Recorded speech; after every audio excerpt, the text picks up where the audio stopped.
Salut tout le monde, du coup je vais vous parler de la basilique San Zeno Maggiore qui se trouve donc à Vérone. Considéré comme l'un des plus grands chefs-d'œuvre de l'art roman en Italie, son histoire s'étend sur plus de 1600 ans, depuis la mort de San Zénon au IVe siècle jusqu'à nos jours. Elle est intimement liée à l'histoire religieuse, politique et artistique de Vérone.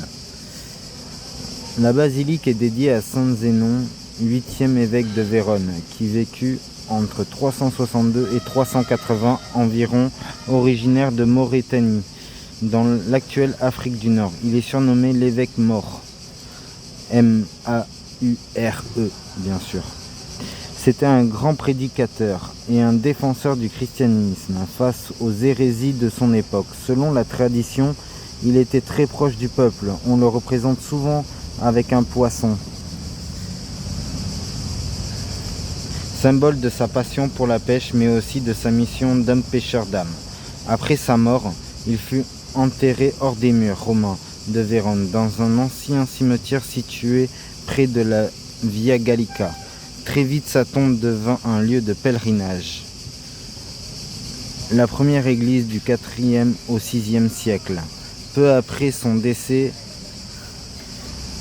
une petite église fut construite au-dessus de sa sépulture afin de protéger ses reliques. À cette époque, le christianisme venait seulement d'être reconnu officiellement dans l'Empire romain. Vérone devenait un important centre religieux. Les fidèles étaient de plus en plus nombreux à venir prier auprès du tombeau du saint.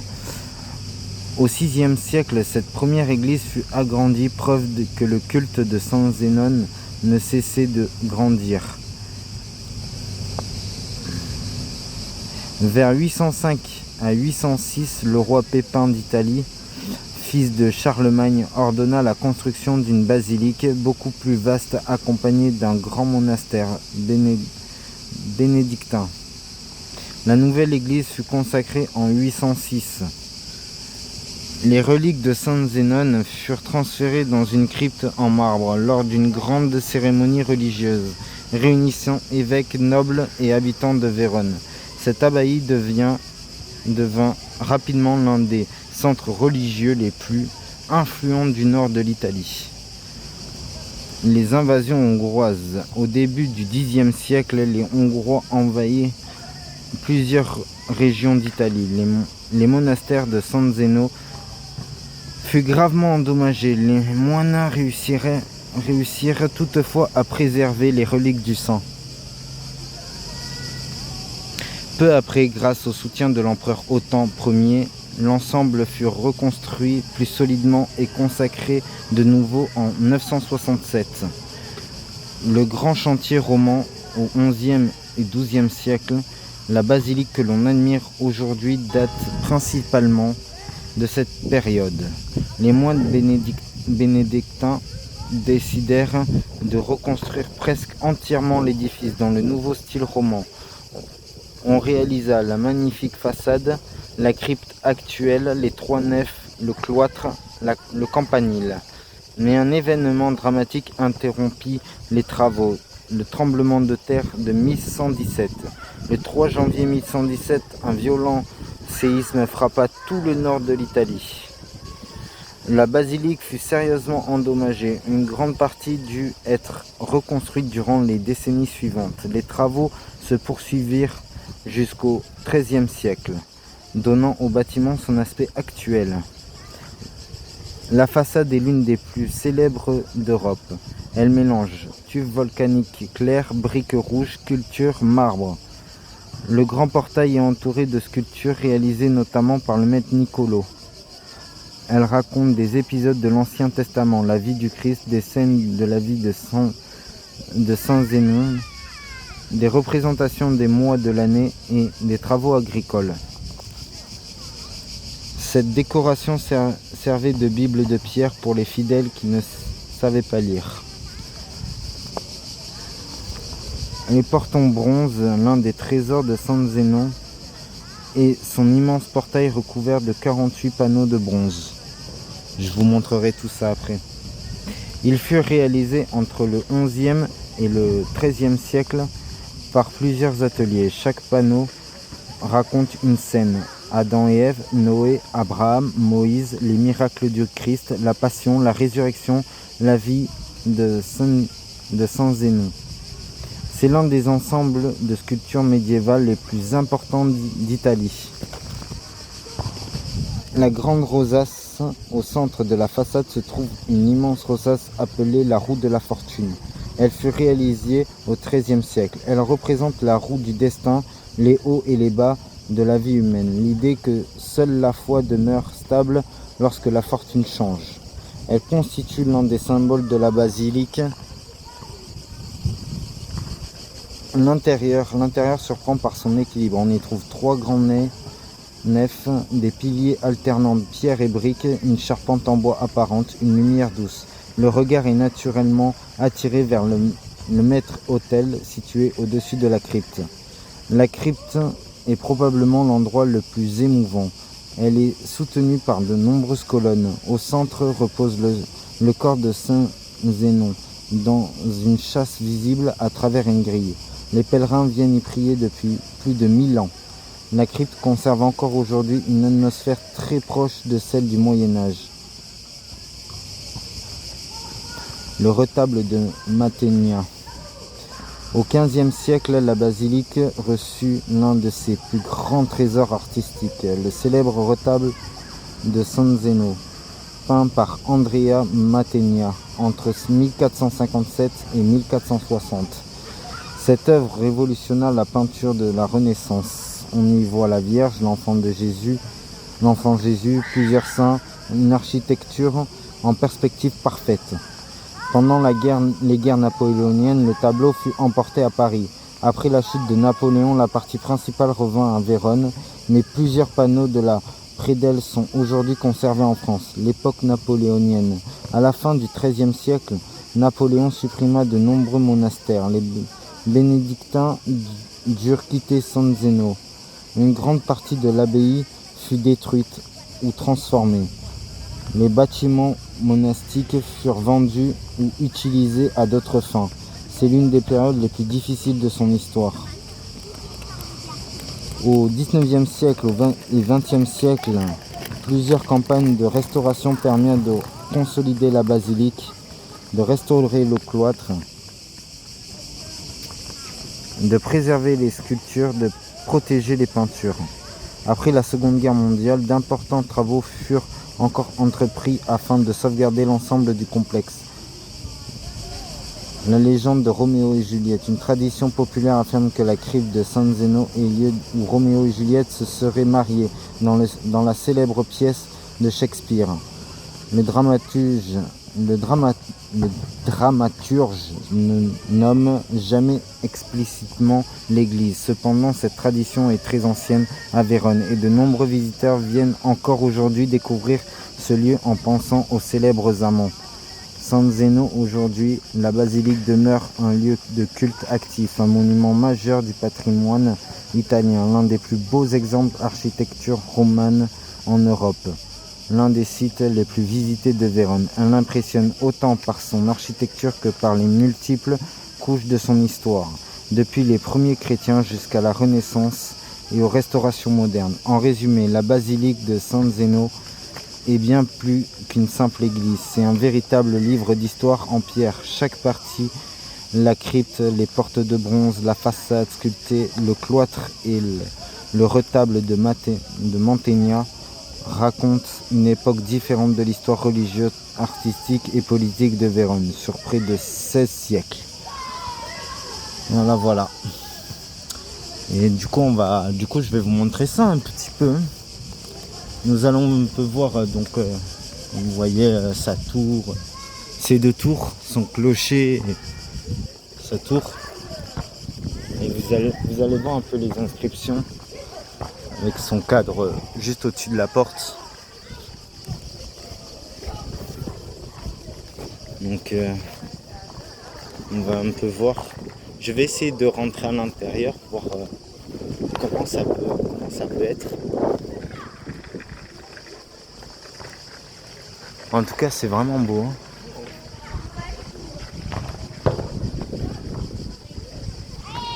C'est stylé. stylé comment c'est fait avec les lions et tout ça.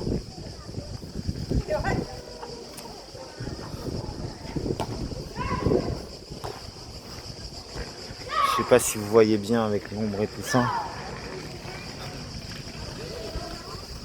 Mais c'est d'une beauté à couper le souffle. Les détails et tout, c'est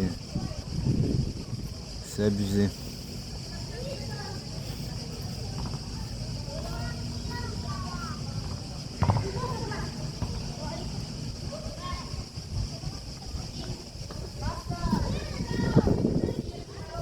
Parce qu'en fait, il y a des statues juste au-dessus de la porte là, en dessous de... Mais je sais pas si avec l'ombre vous allez voir quelque chose. Ah. C'est trop bien fait en tout cas. Donc là, là en fait, on part sur l'histoire moyenâgeuse. Bien sûr, ça a été rénové depuis le Moyen-Âge. Mais je vous avoue, on va essayer de rentrer à l'intérieur, voir. Ça vous tente? Je vais faire une deuxième vidéo, donc je vais essayer de payer, ou alors non, je vais rentrer directement comme ça. Ouais.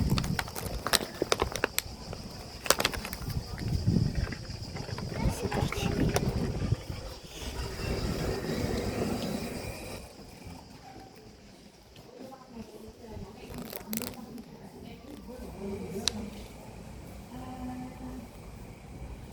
Là, nous sommes à la visite de la basilique San Zeno.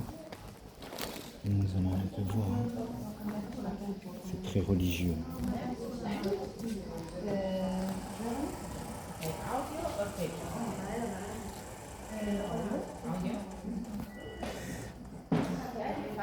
Désolé pour ma tête, j'ai chaud, j'en peux plus.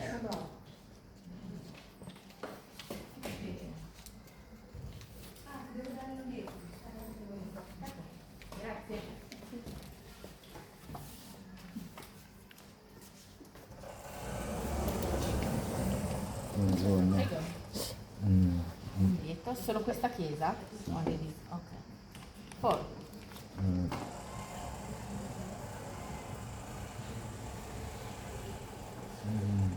On visite tout là? Okay, if you want to visit the four historical churches tomorrow in the next days, cost of €8, you can visit the four churches.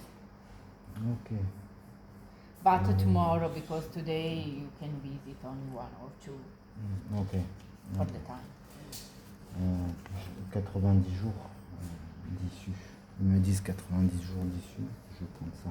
This? Okay. 8. Je pense qu'on aura largement le temps en 90 jours vu qu'on repart un peu avant.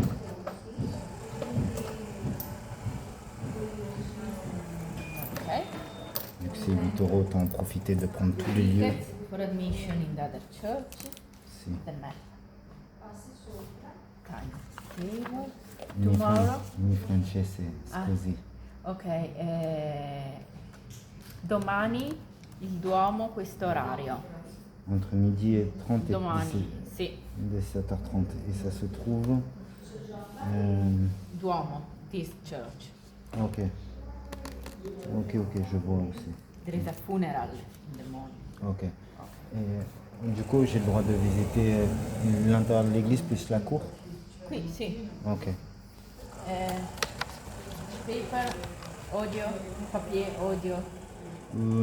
En fait, j'ai réussi à voir l'histoire complète sur internet, donc c'est pas un problème.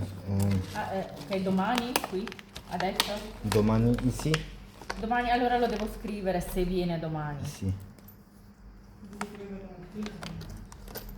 Domani mattina. Mattina? Ah, ok. Qui, sì. Pomeriggio chiuso domani. Ok.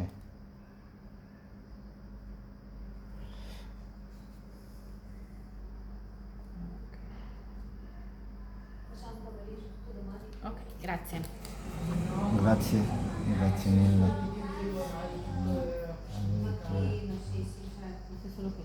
C'est Domani, sì. entre 11h et midi, c'est ça?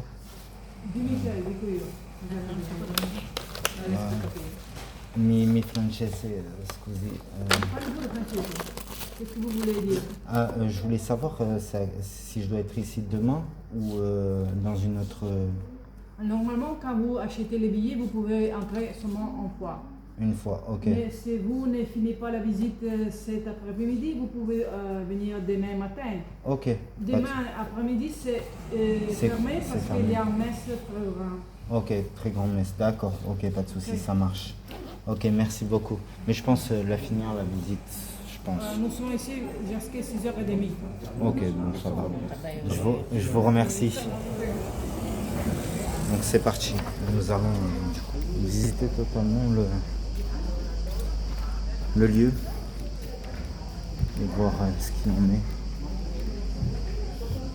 Donc c'est une abbaye, ce n'est pas qu'une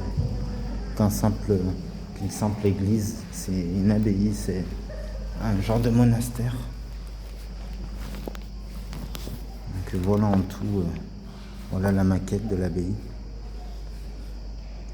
Avec son clocher, l'extérieur et tout, si vous vous rappelez bien.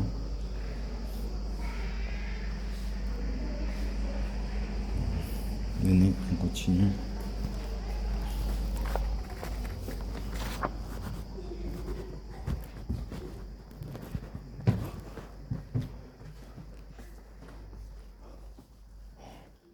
L'église est énorme.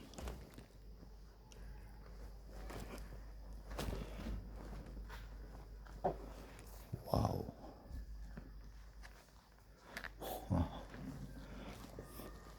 Ça se voit que c'est vraiment ancien. Il y a des bouts de parchemin. Il y a des bouts de peinture qui se sont effacés avec le temps et tout. Et en fait, là, je pense que j'ai payé pour le tour de Vérone, les églises de Vérone. Pier Giorgio Frassati.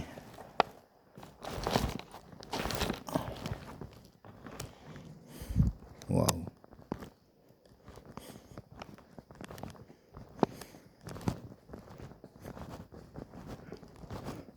Donc là, nous visitons l'intérieur de l'église.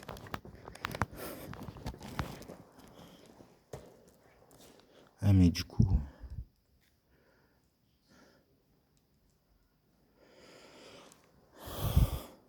c'est pas mal.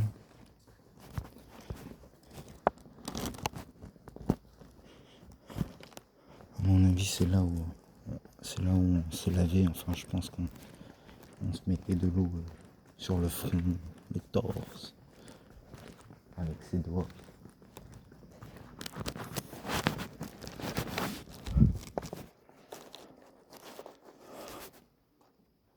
Croix nationale attribuée à Lorenzo Veneziano, environ 1360. Fonds baptismaux sculptés à partir d'un seul bloc de marbre par maître Briolotto dans la première moitié du XIIIe siècle. À gauche, fresque du XVe siècle figurant Saint Antoine Abbé. Ok.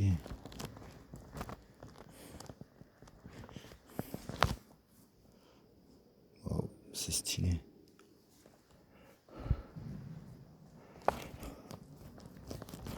Quand je vous dis qu'il y a des visites à faire, c'est pas pour rien. Franchement.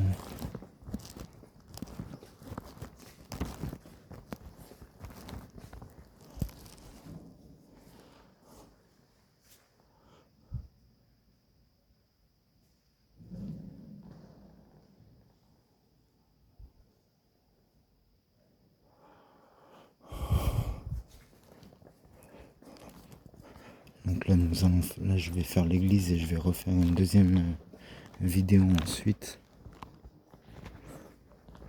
pour me consacrer à la suite après l'église.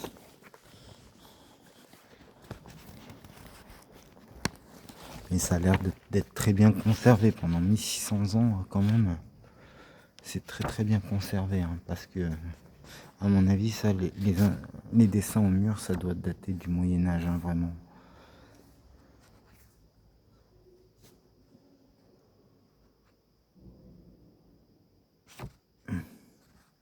Donc là ça s'appelle l'Hôtel des âmes apparemment. Et ils disent quoi?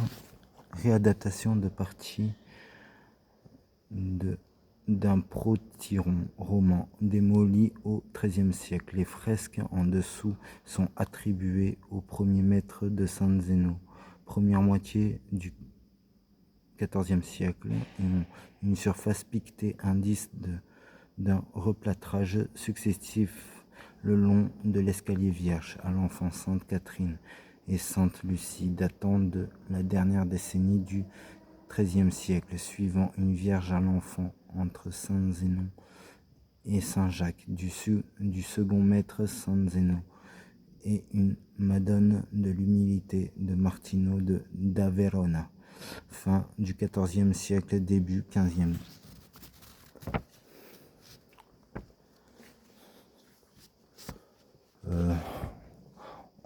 On fait d'abord le haut et ensuite on fait le bas. Regardez les statues, c'est une dinguerie.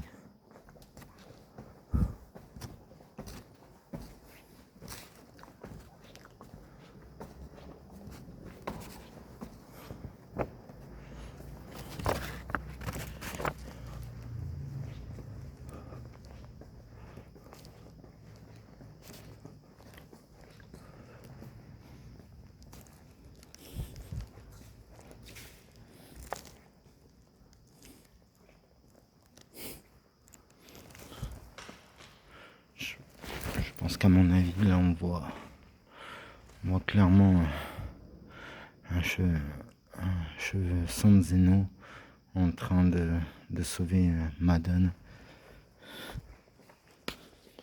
À vrai dire, je m'y connais pas trop en histoire italienne, mais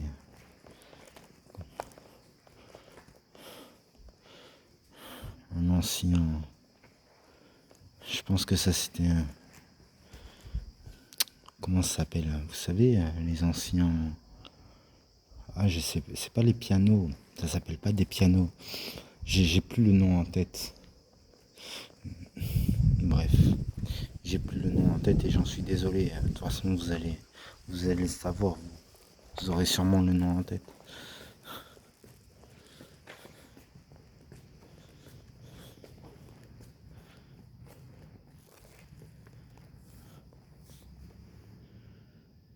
Chou.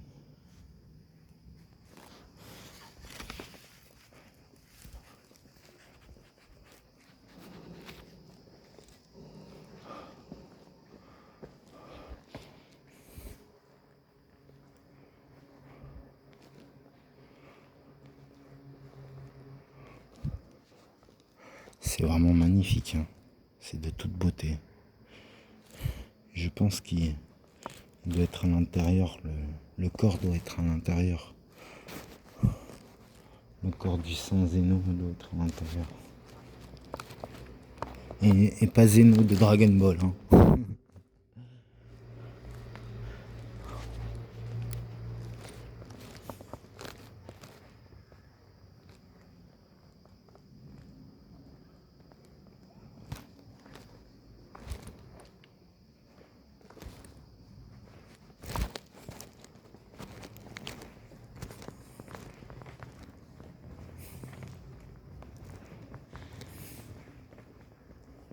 Wow. Stylé la statue.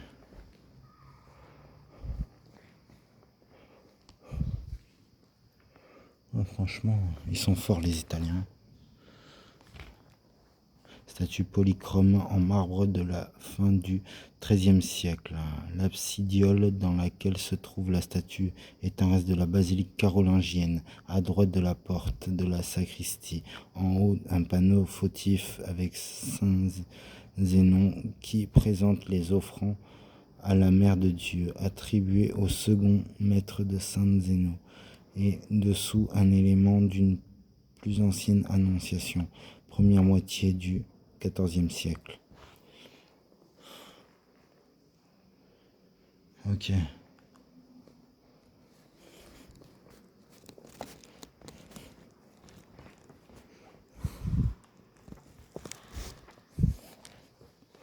C'est vraiment pas mal en vrai.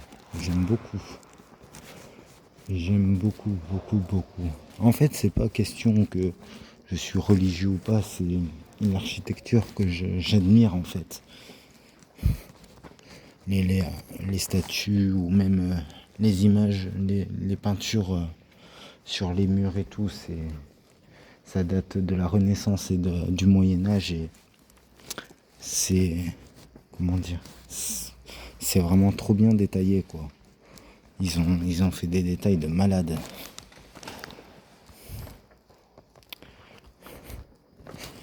Ils ont fait des détails de malade, regardez ça.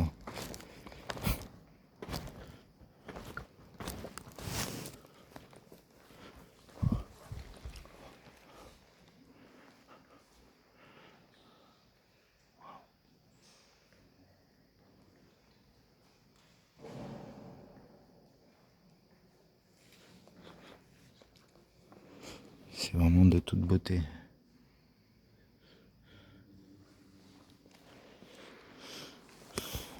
Hôtel baroque 1621 provenant de la proche église San Procolo dans la niche. Une pietà sculptée en pierre tendre et peinte au XVe siècle. À gauche de l'autel, des fresques votives de maîtres anonymes, parmi lesquelles se distingue la scène représentant Saint Sylvestre qui baptise Constantin. XIVe siècle, puis en dessous Saint Barthélemy à côté de Saint Jean évangéliste.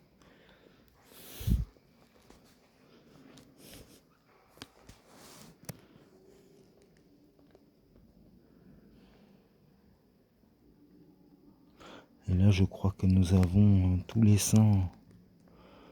Il y a de la tradizione cristiana alla Madonna.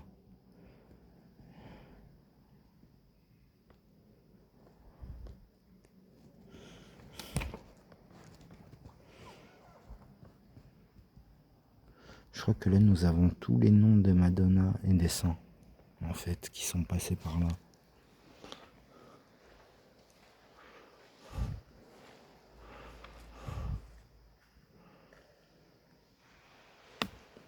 Franchement, c'est d'une beauté à couper le souffle. J'aime beaucoup, moi. Moi, j'aime beaucoup ce...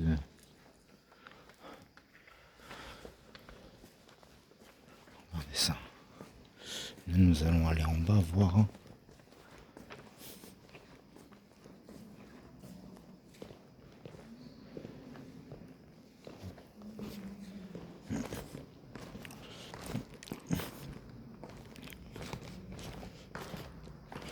Bien sûr, nous allons faire tout le truc. Hein.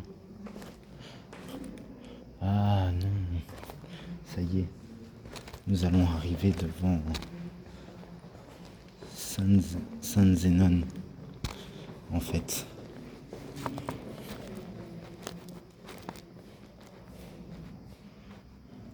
Et... Ok.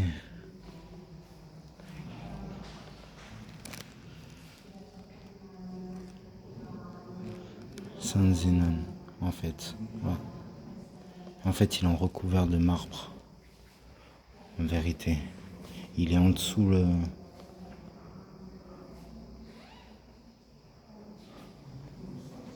Je pense qu'il est en dessous.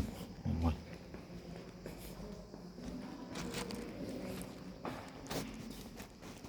Waouh. C'est vraiment beau. C'est vraiment stylé l'architecture. Moi j'ai toujours aimé les architectures des églises parce que ils ont fait des choses magnifiques avec le marbre et la roche. Franchement.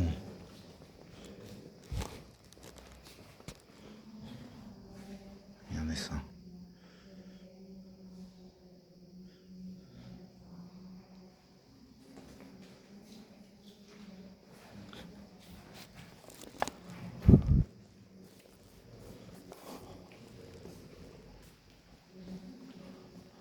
Regardez les détails.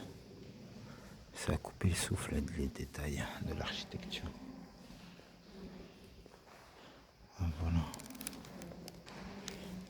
Et là, c'est ce que nous voyons. Hein. Ce que nous avons vu sur l'affiche plus loin là-bas.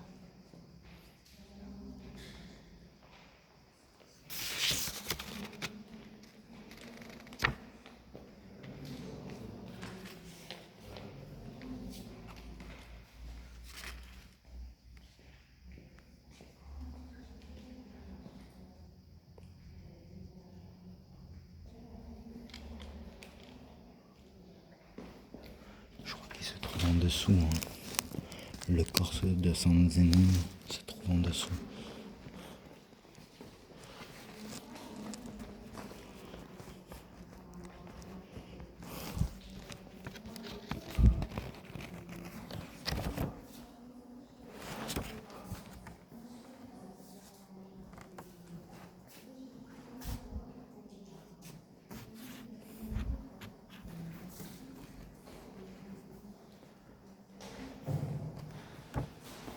C'est vraiment beau.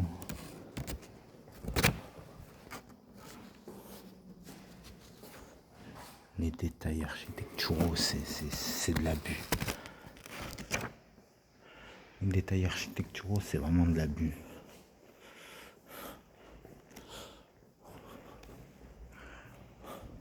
Vous comprenez pourquoi je reste aussi longtemps à Vérone?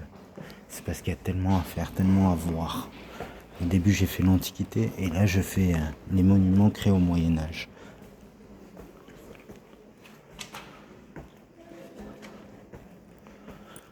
Donc voilà, on a tout fait ici. Et là, du coup, on va ressortir. Je vais vous prendre dans une prochaine vidéo, mes amis. Et je vous dis à tout de suite pour une prochaine vidéo de la basilique San Zeno.